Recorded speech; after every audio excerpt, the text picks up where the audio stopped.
Já? Estão me vendo? Estão me vendo? Estão me ouvindo? Tudo bem? Bom, boa noite a todos. A gente teve um probleminha aqui na parte do slide.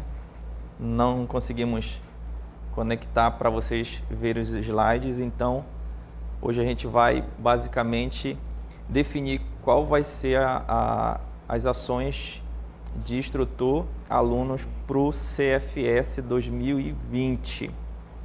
Eu não sei se todos me conhecem, mas eu sou o Sargento Ferro, estou trabalhando atualmente na DRH e já tenho um período dentro do Bombeiro como instrutor. Queria agradecer a oportunidade de vocês terem me escolhido como instrutor de salvamento veicular e também de salvamento terrestre. E a gente vai definir aqui algumas coisas. Primeiro, eu não sei ainda se o manual que vão utilizar para o CFS de vocês vai ser o de São Paulo, ou vai ser o de Goiás, ou de Belém, Pará, enfim. A gente vai esperar aí definir realmente qual vai ser o manual que eles vão utilizar, mas a priori a gente vai dar início com o manual de São Paulo, que é o bombeiro mais estruturado, que tem mais edições de manuais, tá certo? Também vou procurar saber quem é o militar que vai fazer a prova de vocês, que vai elaborar a prova de salvamento terrestre. A gente tem dentro do bombeiro 3 especialistas na área. Então, 2 deles foram formados num estado e um foi formado num estado diferente. Então, se a gente ver mais ou menos, souber, então, quem vai fazer, a gente consegue ver a linha de pensamento deles, ok? Tá certo? Então, vai ser isso que a gente vai fazer. Qualquer dúvida na instrução, na aula, vocês podem perguntar, podem parar, que a gente vai sanando as dúvidas, ok? Vou começar falando de salvamento veicular. Dentro do salvamento terrestre, tanto no manual de Goiás ou de São Paulo, Brasília, tem alguns assuntos que são comuns a eles. Por exemplo, salvamento veicular, espaço confinado, corte de árvore, sistema de multiplicação de forças. Então, quero acreditar que qualquer prova de salvamento terrestre vai cair esses assuntos. Então, a gente vai priorizar esses assuntos, vai massificar esses assuntos. Vou trazer para vocês os slides da aula, vou trazer também a apostila em PDF, vou passar aqui para o William, passar para vocês. Atividades, exercícios, baseado no que a gente acredita que vai cair. O manual de São Paulo, o manual de Goiás, eles são muito extensos, então eu não sei quando é que vai ser a prova. De repente não dá tempo nem de vocês lerem tudo, os manuais com eficiência, com eficácia, tá certo? Então eu vou condensar, vou resumir para vocês, vou destacar aquilo que é mais importante nos manuais e a gente vai alinhando, vai acertando para a gente fazer uma instrução bem legal para vocês, ok? Vamos começar a nossa instrução falando de salvamento veicular. E dentro do salvamento veicular a gente vai dar início à parte de segurança nas operações e gerenciamento de risco nas ocorrências de salvamento veicular, certo? Temos como objetivo, senhores, só relembrando, só destacando que a gente vai passar para vocês essas instruções em PDF, tá certo? Era para vocês estarem acompanhando os slides, mas deu um probleminha aqui, mas essas instruções vão ser passadas para vocês em slide, ok? Objetivo da aula e o que vai já nortear ali as questões, exercícios que eu vou trazer para vocês. Conhecer o EPI necessário nas ocorrências de salvamento veicular. A gente precisa saber quais são os nossos equipamentos de proteção individuais que a gente vai usar. A gente vai também descrever as ações de segurança individual, coletiva e da vítima.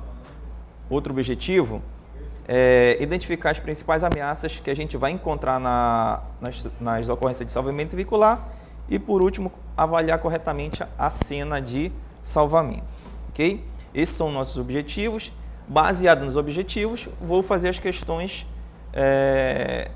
que eu vou trazer para vocês nas outras aulas, ok? Primeiro, segurança. Segurança na cena.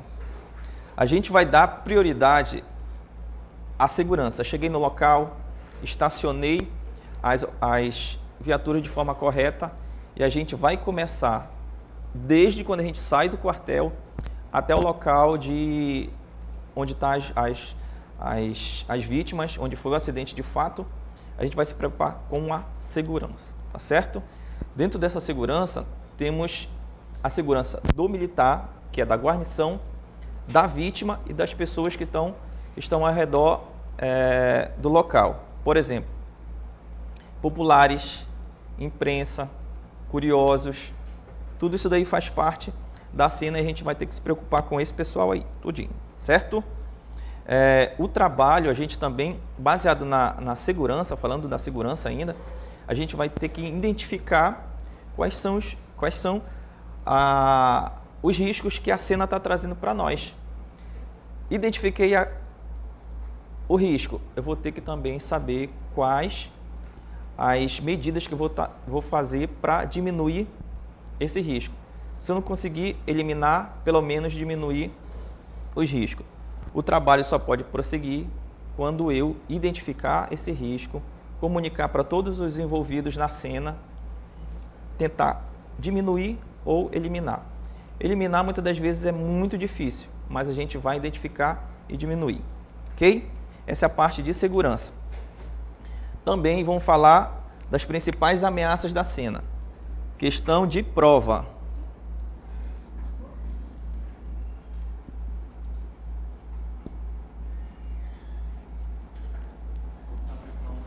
Principais ameaças. Senhores, tá dando para ver aí? Tá? A letra não é muito legal, né? Mas a gente vai destacar aqui as principais ameaças. Entre elas, principalmente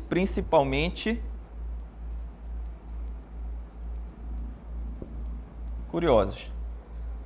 São as principais, é a primeira principal ameaça que vai aparecer na cena. Segunda ameaça.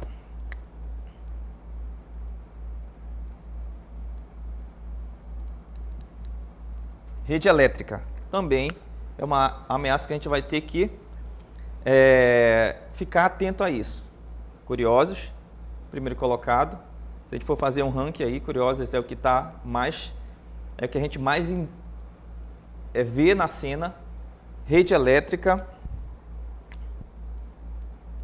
Depois, aquilo que a gente bate muito, eu vou também falar a posição correta desse pessoal. Viaturas. Mas quando eu falo em viaturas, eu estou também falando em posicionamento delas.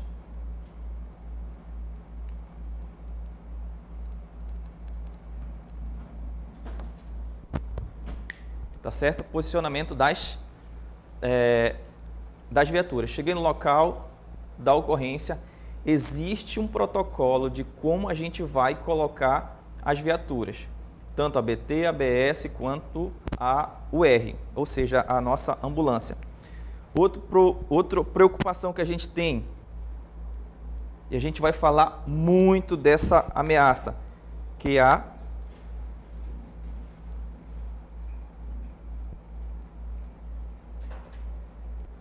estabilização dos veículos, tá? Então, essas ameaças que a gente encontra aqui, que eu destaquei para vocês, são algumas das muitas ameaças que a gente encontra. Eu não vou falar todas para não alongar a aula, mas principalmente curiosos, rede elétrica, o posicionamento das viaturas e também a estabilização dos veículos que estão envolvidos, certo?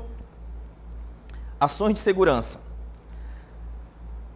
Vai haver risco, isso é certo, a gente não vai discutir em relação a isso. Haverá riscos que são individual, risco coletivo e risco para a vítima. Todos esses riscos a gente tem que saber algum tipo de ação de segurança para diminuir esses riscos.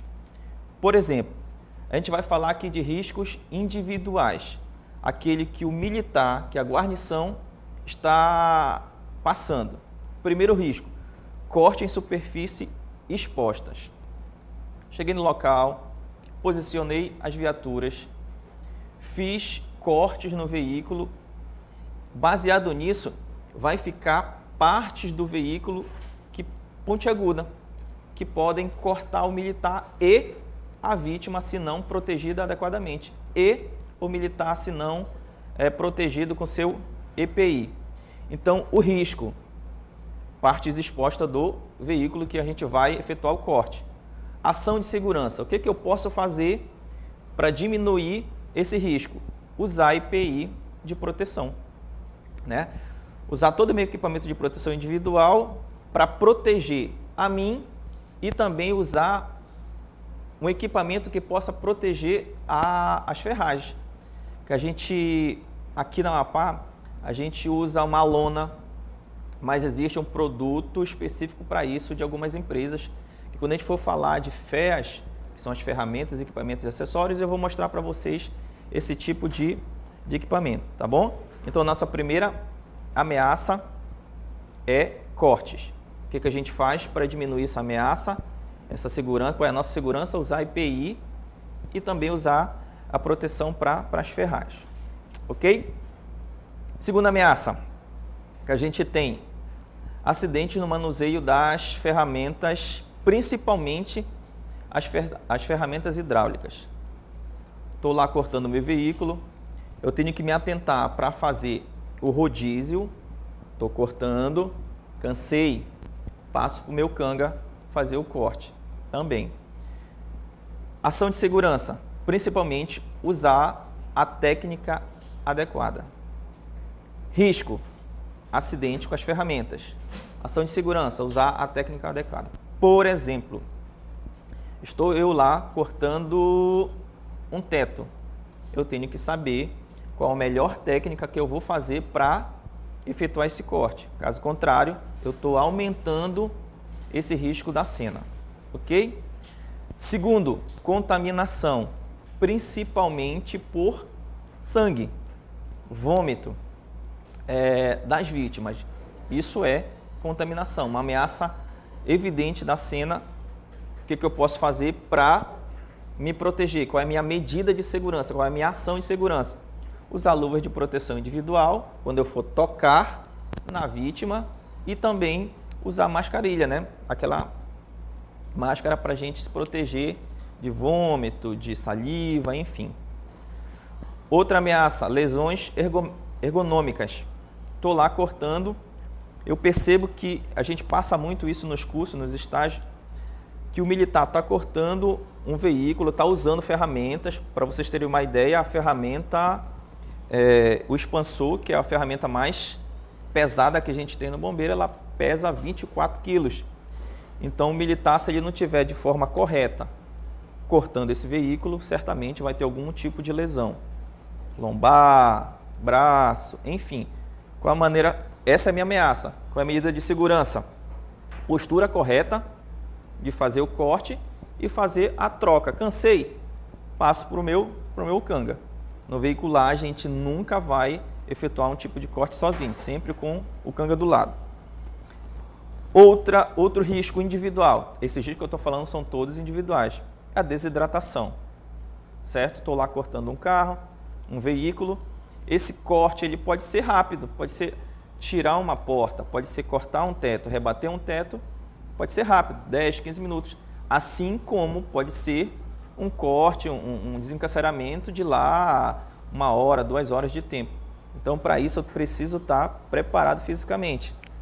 Risco, desidratação, ação de segurança, preparo físico e revezamento com o meu canga. Deu para entender? Então, essas são as ameaças que existem no salvamento veicular, mas que é uma ameaça, são riscos individuais.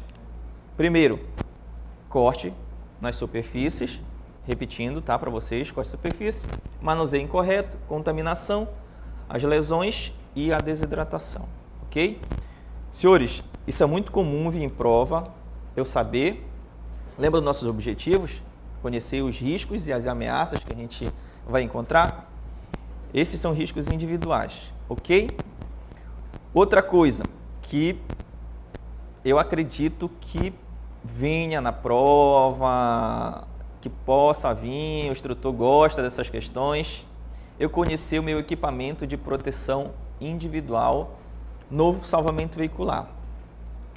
Então, para nós militares, esses EPIs se torna mais fácil, porque eu já conheço os equipamentos que eu uso. Então, não preciso muito de decoreba, basta eu imaginar, basta eu lembrar como é que a gente consegue ver lá no salvamento veicular os EPIs que a gente usa, que a gente vai acertar questões. O problema é que sempre vem pegadinha nas questões de EPI. Por exemplo, vou passar aqui para vocês alguns EPIs que está no manual. Tudo que eu estou falando aqui para vocês, senhores, é baseado em manual, principalmente nesse primeiro momento, manual de São Paulo, certo? No momento que saiu o edital e a gente perceber que não é o manual de São Paulo, que é o manual de outro estado, a gente vai lá e muda aqui alguns detalhes. Mas no macro é quase tudo a mesma coisa, tá certo? Então, para começar, nosso EPI, nosso equipamento de proteção individual, usado no salvamento veicular. Vamos começar da cabeça até os pés. Capacete com viseira, aquele galê que a gente usa no combate a incêndio. Capacete com viseira. Se esse capacete não tiver viseira, óculos, tá certo? Nosso primeiro EPI, capacete com viseira ou com óculos. Depois, a mascarilha, ou seja, aquela máscara de proteção respiratória que agora, necessariamente, nesse tempo de pandemia, a gente está usando. Capacete, máscara, jaqueta de proteção de combate a incêndio, é a mesma que a gente usa no salvamento veicular. Calça, também de combate a incêndio. Uma luva de vaqueta ou de raspa, ou como a gente já tem agora as específicas de salvamento veicular, mas o que está no manual é a luva de vaqueta, tá certo? Essa luva de vaqueta de couro por fora e dentro dessa luva, por baixo dessa luva de vaqueta, 3 luvas de procedimento. É aí que tem uma das pegadinhas. São 3 luvas e tem um motivo para ser 3 luvas de procedimento. Por exemplo, estou lá eu cortando o meu veículo ou o veículo da vítima com a luva de vaqueta. Só que essa mesma luva de vaqueta que eu uso para o salvamento veicular, eu uso para corte de árvore, eu uso para pegar o cachorro, o animal, o gato lá dentro do poço. E provavelmente, por eu estar usando essa luva em determinados locais, ela vai estar contaminada. Então, se eu for para dentro do veículo e vou tocar na vítima com essa luva, eu vou contaminar a vítima. Não esquece que ela pode estar com sangramento, uma ferida exposta, então vão contaminar. Então, por que não posso pegar com a luva de vaqueta? Por causa da contaminação. Mas os manuais falam que tem que ter pelo menos 3 pares por debaixo dessa luva. E o primeiro, quando eu for tocar na vítima, a primeira luva, eu também tiro. Motivo, porque a luva de vaqueta pode contaminar essa primeira luva. Então, eu tiro a luva de vaqueta, tiro o primeiro par de luva de procedimento, aí sim eu posso tocar na vítima. Tomar muito cuidado com essas questões, esses detalhes, que aí que o instrutor, que aí que o elaborador da prova vai querer pegar vocês. Porque se eu conheço o EPI, muito fácil. Se eu jogo lá quais EPIs que compõem o salvamento veicular, é muito fácil. Mas são esses detalhes aí que o instrutor sabe que o aluno passa despercebido e que ele vai jogar as questões, tá certo? Então, pegadinha de questão relacionado, nesse EPI relacionado à luva. Uma luva de vaqueta e 3 luvas de procedimento. Não posso tocar na luva, na vítima com a luva de vaqueta, também não posso tocar com a primeira luva de procedimento. Tirar a luva de vaqueta, tiro o primeiro par de luva de procedimento, aí sim posso tocar na vítima, certo? Então, vamos repetir, para ficar bem evidente a parte de EPI usado no salvamento veicular. Capacete, com viseira ou com óculos, mascarilha, a jaqueta, as luvas que eu acabei de falar, a calça e a bota, tá certo? Qualquer dúvida, temos dúvidas aí ou os alunos estão bem? Não apareceu dúvida? Não apareceu perguntas relacionadas? Não? Vamos continuar. Tudo isso baseado em ações de risco individual, tá certo? Vamos lá, para ações de segurança da vítima. Falamos do bombeiro, agora vamos falar da vítima. Risco à vítima. Primeiro risco a gente tem são os cortes em superfícies expostas. Lembra lá que eu falei que um dos riscos para o militar, para o bombeiro, eu faço corte e a lataria do carro, por ficar pontiaguda, pode efetuar corte em mim, mas também pode ocasionar ferimento à vítima, tá certo? Pegadinha de laborador. Ele pode dizer qual ou quais riscos são em comum ao bombeiro, à vítima e ao coletivo, que a gente vai falar daqui a pouco, tá certo? Um deles é em corte de superfície exposta. Esse é o risco. Quais ações de segurança? Cobrir a vítima com cobertor. A vítima não usa EPI, evidentemente. Para a gente retirar essa vítima, ou quando a gente for efetuar o corte, a gente cobre essa vítima com um cobertor para protegê-la. Ok? Esse é o primeiro risco. Depois, acidente com ferramentas durante o corte. Vítima, vamos supor que a vítima que que está encarcerada seja o motorista, ok? E que a gente precisa cortar a porta do lado do motorista. Percebam que o local da vítima e o local onde a gente vai efetuar o corte é muito próximo, muito pequeno. E a gente, ao manusear aquelas ferramentas pesadas, com grandes potências, pode ocasionar algum tipo de lesão a essa vítima. Então, tomar cuidado ao manusear esse tipo de ferramenta. Essa é o risco. Qual é a ação de segurança? Eu usar uma barreira de proteção. Que barreira é essa, sargento? Quando a gente chegar novamente, que eu vou apresentar para vocês todos os equipamentos que a gente usa no salvamento veicular, lá eu vou falar da barreira de proteção, que a gente usa para proteger a vítima na hora do corte, tá certo? Quando eu for falar, eu vou lembrar dessas questões aqui, eu vou voltar para entender, mostrar para vocês, ou dizer para vocês, olha, lembra da barreira de proteção que a gente usa para proteger a vítima na hora do corte? É esse aqui, tá certo? Outro risco para a vítima, contaminação. A vítima pode ser contaminado pela nossa luva. Tá lá pego uma vítima. Vamos supor que tem duas vítimas. Eu tiro a luva de vaqueta, porque eu sei que eu tenho que tirar, sou obrigado a fazer isso daí, porque está escrito nos manuais. Tiro a luva de vaqueta, tiro o primeiro luva de procedimento, vou ficar com 2 pares ainda. Mas tá lá, eu pego numa vítima que está com sangramento, tiro do veículo e eu esqueço de tirar essa luva que já está com sangue dessa primeira vítima e pego na segunda. Isso daí é um tipo de contaminação cruzada. Por isso, 3 pares, tá certo? Peguei uma vítima com um par de luva, vou pegar a segunda, vou pegar uma terceira, vou tirando os pares de luvas que já estão com sangramento, ok? Outro risco, acionamento de airbag. Quando a gente passou o curso aqui no estado, a gente foi visitar algumas concessionárias aqui do estado. E falando com o engenheiro dessas concessionárias, a gente perguntou qual era o tempo máximo que o airbag era acionado após uma colisão. Houve uma colisão, por algum motivo, o airbag não foi acionado. Quanto tempo ele dura, no máximo, para ser acionado? e muda de carro para carro, mas o que a gente percebeu lá é que o máximo de tempo seria 3 minutos.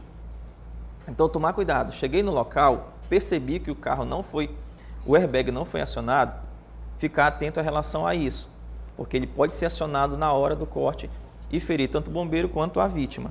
Qual a medida de segurança? Usar o protetor de airbag, que também vou mostrar para vocês lá na parte de FEAS. Ok, então esses são os riscos relacionados à vítima. Corte de superfícies expostas, acidente na hora de efetuar o corte com as ferramentas, contaminação e o acionamento de airbag, tá certo? Já passamos pelo risco individual do bombeiro, terminamos aqui o risco da vítima e vamos falar no risco coletivo. E aí que tem mais riscos, porque o coletivo está envolvido todo mundo, né? Está envolvido o bombeiro, está envolvido a vítima e está envolvido também os curiosos. Então, o primeiro risco coletivo disparado, sem sombra de dúvida, é o trânsito. Infelizmente, principalmente em rodovias. Percebo que um acidente, rodovia do Curiaú, 2 da manhã, escuro, tarde da noite. O pessoal nessas rodovias não andam devagar. Então, tomar muito cuidado relacionado ao trânsito. Esse é o primeiro risco coletivo. Qual é a medida de segurança para isso? Estacionar corretamente as viaturas. Existe lá uma medida que a gente um posicionamento correto das viaturas, que a gente chama de barreira de proteção. E além disso, a gente vai fazer a sinalização com os cones, tá certo? Primeiro risco coletivo, trânsito, medida de segurança, estacionamento e sinalização de forma correta. Outro risco, o público curioso. É muito difícil, raramente, a gente está numa ocorrência que não apareça curioso. E para o nosso azar, esses curiosos estão cada vez mais corajosos. Cada vez mais eles se aproximam da área quente para filmar, para fazer uma foto e jogar nos seus grupos das redes sociais, tá certo? Então, o segundo risco é público curioso, medida de segurança, isolamento do local. Fiz lá meu isolamento, tanto com as viaturas quanto com a fita, para a gente sanar esse risco, tá certo? Então, essa é a medida de segurança. Outro risco, instabilidade do veículo. Assunto específico. A gente vai ter, dentro do salvamento veicular, uma área só para falar de estabilização de veículo. Então, a instabilização desse veículo também é um risco coletivo, tá certo? Como é que eu faço? Qual é a minha medida de segurança? Estabilizar de forma correta, ok? Outro risco coletivo, uma colisão contra um poste de energia elétrica, tá certo? Cheguei lá, eu percebo que foi uma colisão com um poste, tomar muito cuidado relacionado a isso, porque todos os envolvidos correm risco. Qual a medida de segurança? Aqui no nosso caso, no Amapá, fazer o isolamento do local e chamar imediatamente a CEA, Companhia de Eletricidade do Amapá. Ok? Outro risco coletivo, vazamento de fluidos, ou seja, principalmente esse fluido quando é combustível, gasolina, tá certo? Esse é um risco coletivo. Por isso a necessidade de chamar ou ir conosco no salvamento veicular, numa colisão desse tipo que tenha gente, que tenha vítima presa nas ferragens, e conosco o ABT. Porque o ABT, ele está fazendo a proteção da vítima, do bombeiro e dos curiosos. Então, esse é um risco coletivo. Outro, ocupantes desses acidentes sendo marginais. Por que isso? Porque muitas das vezes esse ocupante não é um bom cidadão. Então, quando a gente vai atender determinadas ocorrências que tem esse pessoal aí, o outro meliante não quer que a gente faça o resgate dessa vítima. Então, o bombeiro, a vítima e os curiosos também estão correndo esse risco. Qual é a ação de segurança para isso? Chamar a polícia militar imediatamente. E o último aqui que eu coloquei são as cargas instáveis, ou seja, aqueles acidentes com caminhões que carregam cargas. Qual é a forma de sanar ou diminuir esse risco fazendo a compactação correta dessa carga, ok? Então, repetindo para vocês, o risco coletivo, trânsito, primeiro colocado, público curioso, que são os fotógrafos lá que fazem as filmagens dele, instabilidade do veículo, colisão com transporte, vazamento de combustível, ocupantes sendo marginais e as cargas, ok? Tá, vamos continuar. Esses são os riscos individuais, coletivos e da vítima. Tomar cuidado com isso. Pegadinha do instrutor, do elaborador da prova.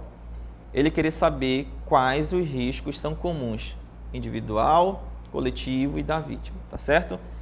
Mas não fiquem preocupados que eu vou trazer questões, vou abraçar todas as pegadinhas, eu vou muito nessa parte aí, porque o restante vocês podem ler o manual, vai ficar aí de boa, mas os detalhes, as pegadinhas, aquilo que o instrutor, que o militar vai querer pegar vocês aí, já é a parte que eu vou trazer para a gente não cair nessas pegadinhas, que é o que faz o detalhe, né, da prova. Nosso outro objetivo, avaliar a cena. Cheguei no local, vou estacionar meu veículo, vou estacionar minhas viaturas e agora eu vou avaliar a cena. Eu não posso chegar de maneira apressada ou mesmo despreparado, sendo negligente relacionado ao acidente. Eu só posso atuar, eu só vou fazer o meu desencarceramento, eu só vou fazer o salvamento veicular quando eu tiver certeza que eu conheço todos os riscos envolvidos na cena. Todos. Eu preciso conhecer, eu preciso identificar, eu preciso comunicar todos os envolvidos, ou seja, toda a guarnição, e eu preciso diminuir esse risco. Tá certo? Então, essa é o nosso último tópico da parte de segurança e avaliação da cena. Existe 2 círculos. Vamos separar assim a nossa aula, a instrução. Existem 2 círculos que a gente pode avaliar dentro de uma cena.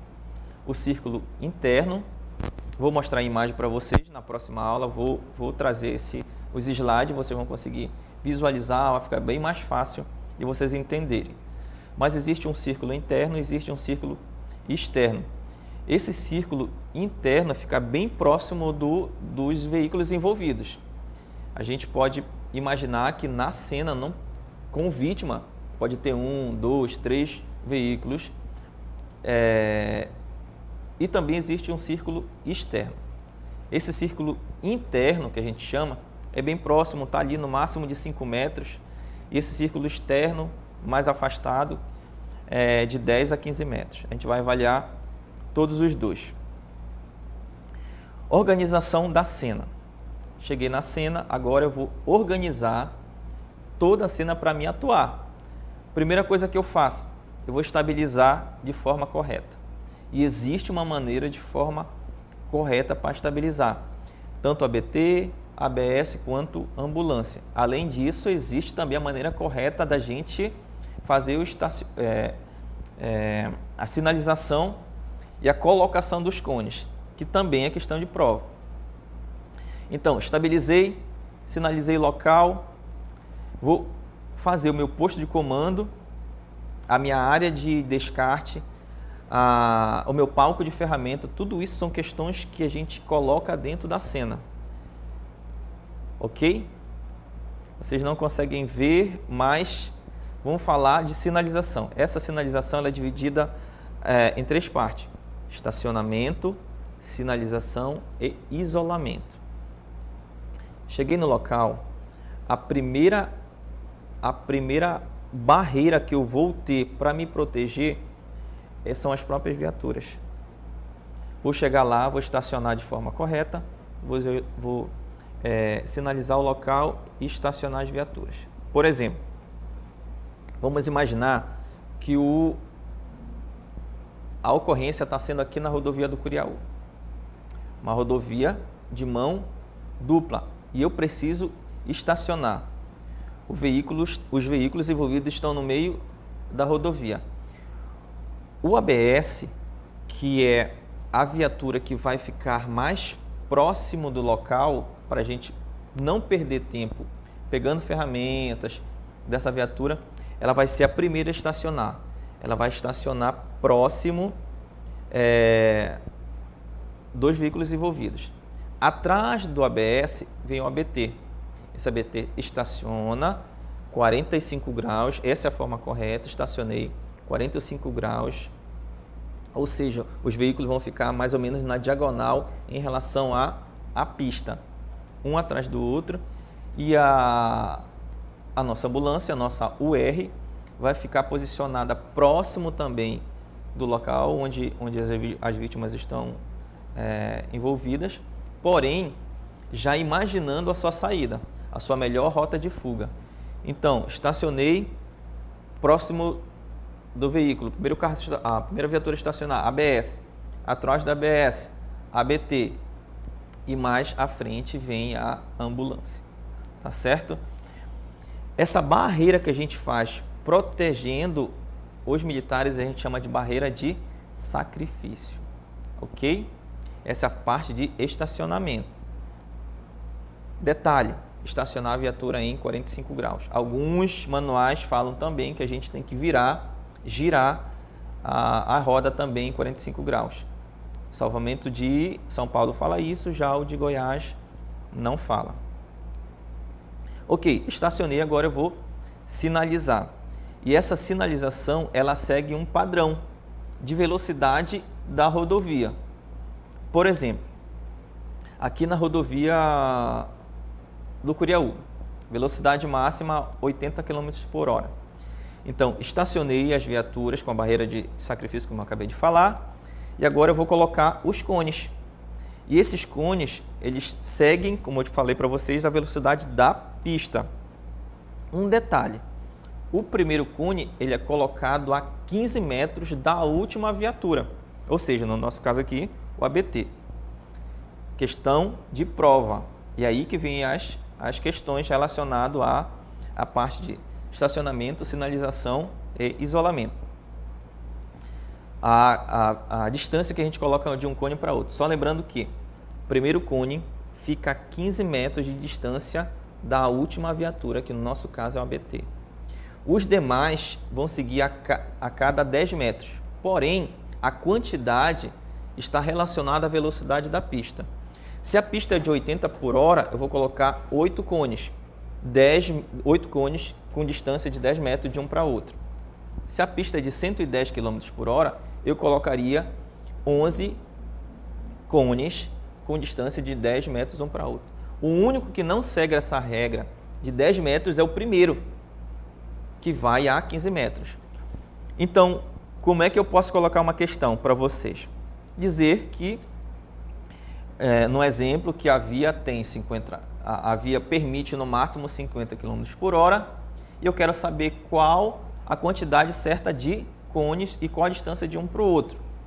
Eu poderia dizer que o primeiro é colocado a 10 metros e os demais a 15 metros. Estou invertendo a ordem natural do procedimento. Ou então eu posso dizer que todos são colocados a 10 metros, que não é certo.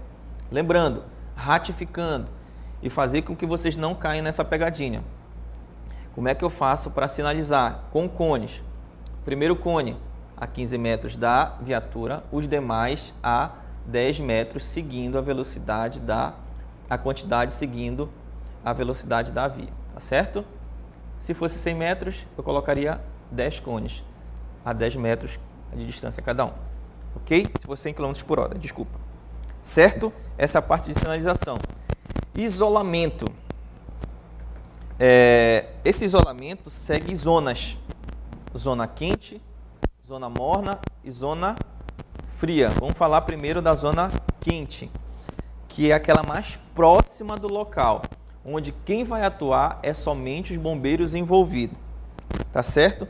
Uso obrigatório de EPI. Zona quente, a mais próxima do veículo, tá ali assim de 0 a 3 metros de distância do veículo, dependendo do tamanho do veículo, mas geralmente é assim que está nos manuais. É a primeira zona de atuação, é onde os militares com uso de EPI, lembrando, o EPI é obrigatório na zona quente, é obrigatório, tá certo? Essa é a palavra, obrigatório. A distância ali, um raio, se a gente fosse fazer um círculo, um raio de 3 a 5 metros do veículo, tá certo? Só quem atua, bombeiro com o uso de EPI. Segunda zona, um círculo mais com raio maior, fica ali entre 5 e 10 metros. É uma zona morna. O que pode estar lá? Os militares que vão fazer a parte de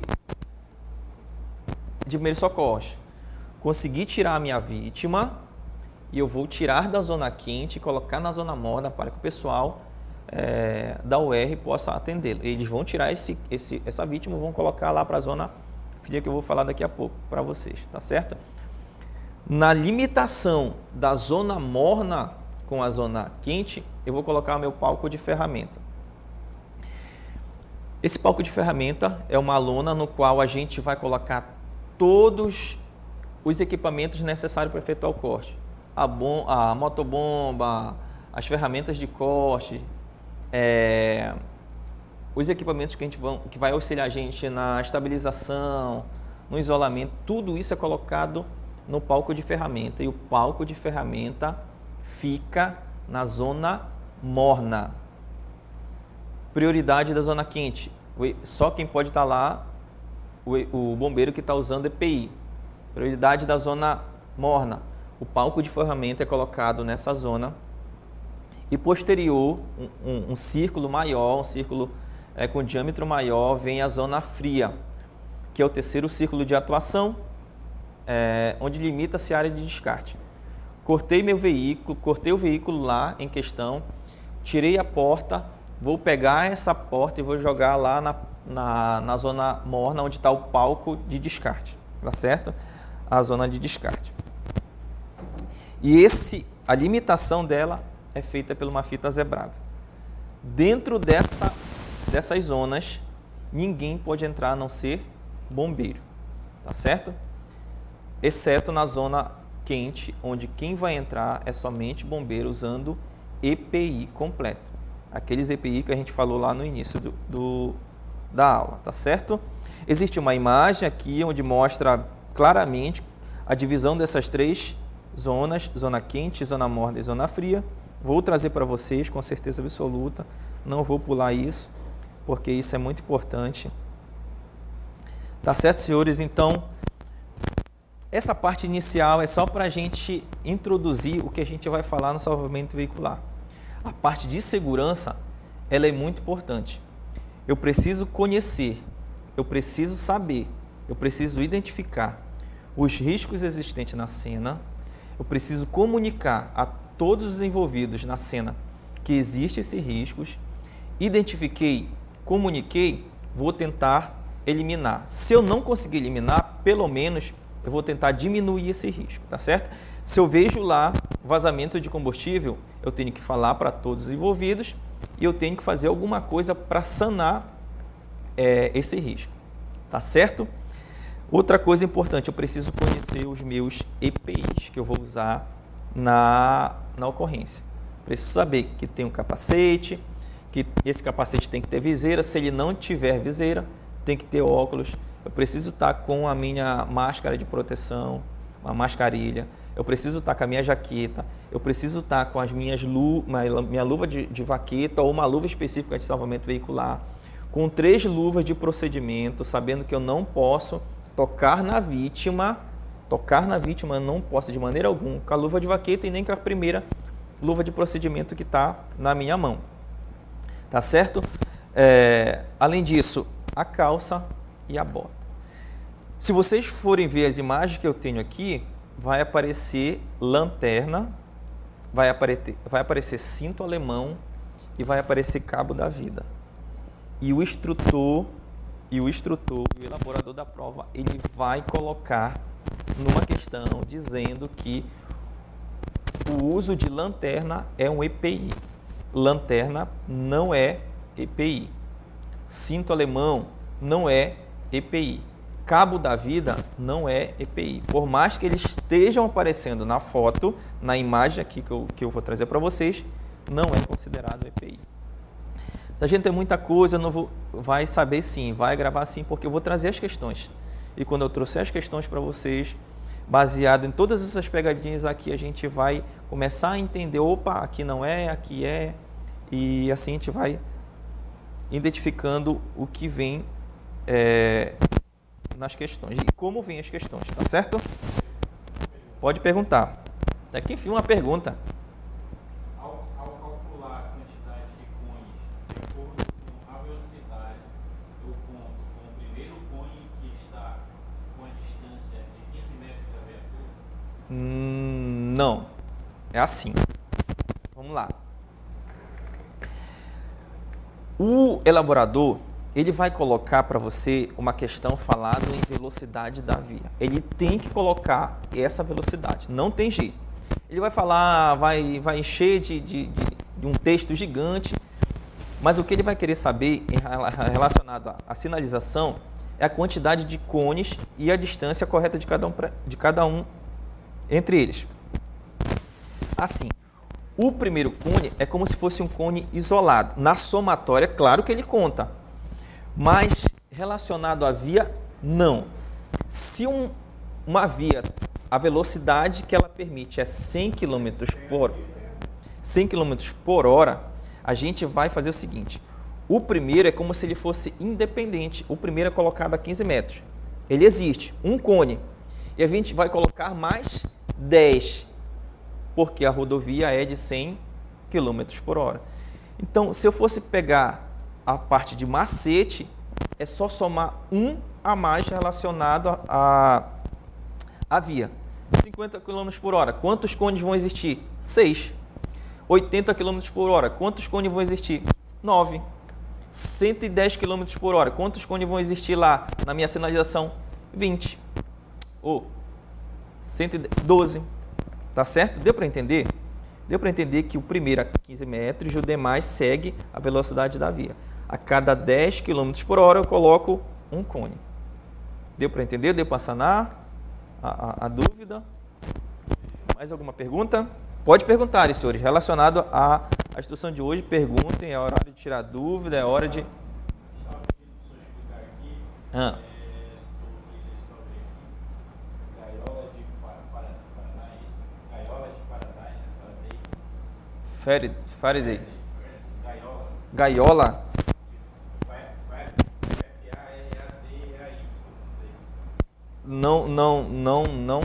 Não sei relacionado a isso daí. Não sei na parte de salvamento veicular, tá certo? Mas vou anotar aqui, já está anotado. Vou verificar e trago na próxima aula para vocês. Confesso que dentro do salvamento veicular ainda não tinha escutado essa expressão. Não. Mas eu vou verificar, tá bom? Mais alguma pergunta, mais alguma indagação relacionada ao salvamento veicular? Nada? Tá, senhores, Aqui.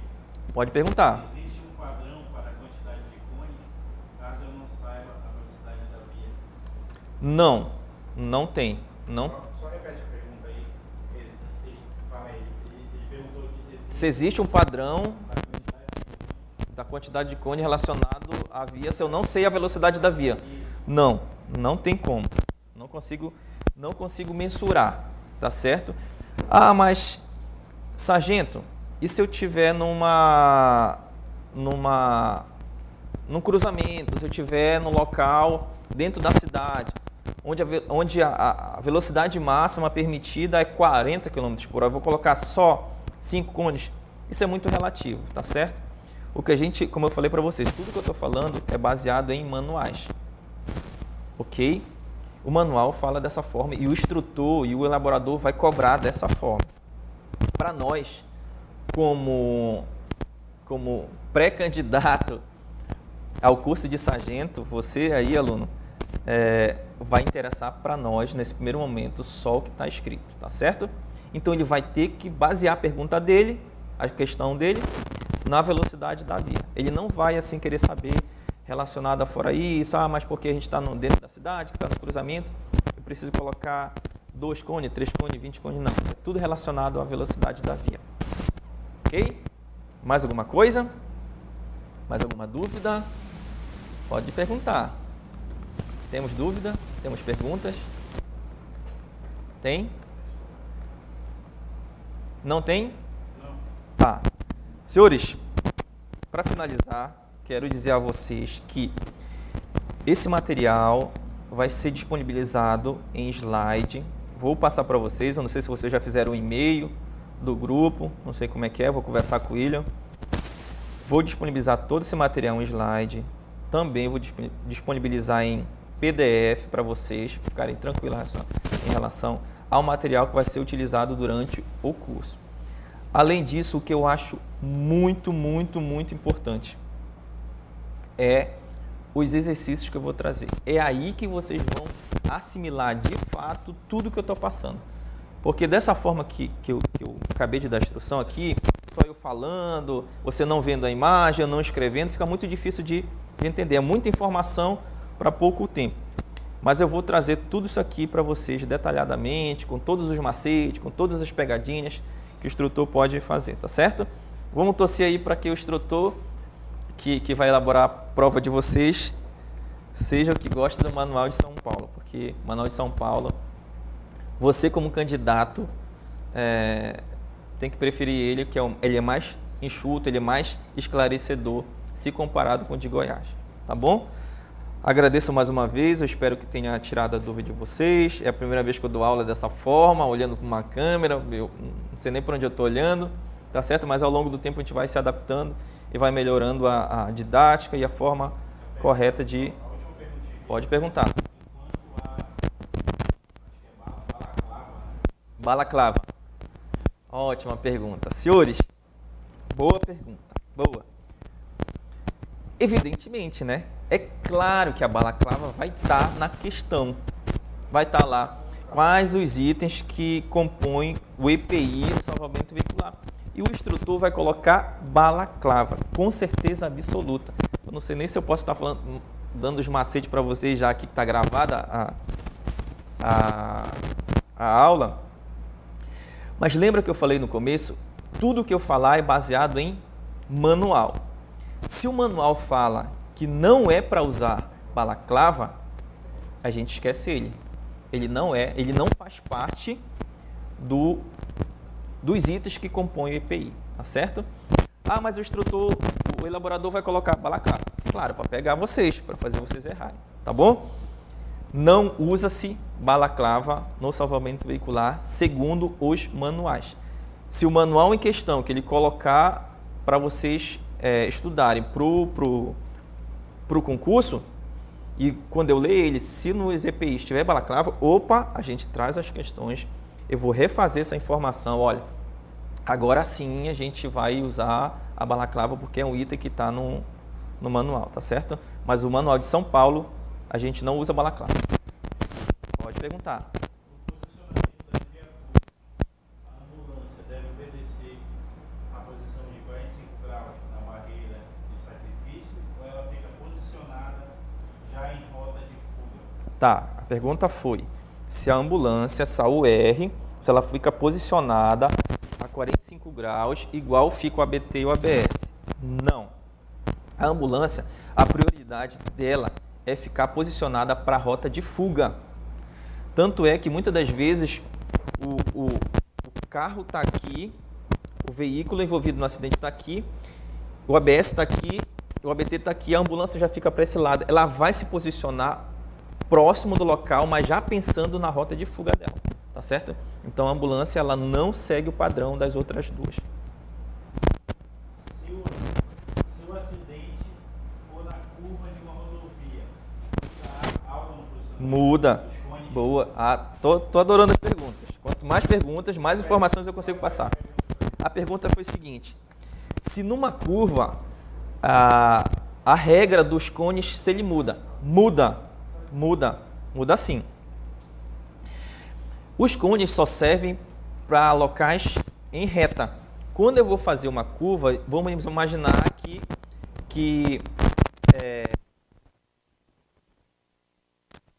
de uma curva e eu preciso sinalizar. Só que a rodovia, a BR, é de 110 km por hora. Então, vai passar de 30 metros. Vai passar do cone. Então, na curva, eu não conto os 10 metros.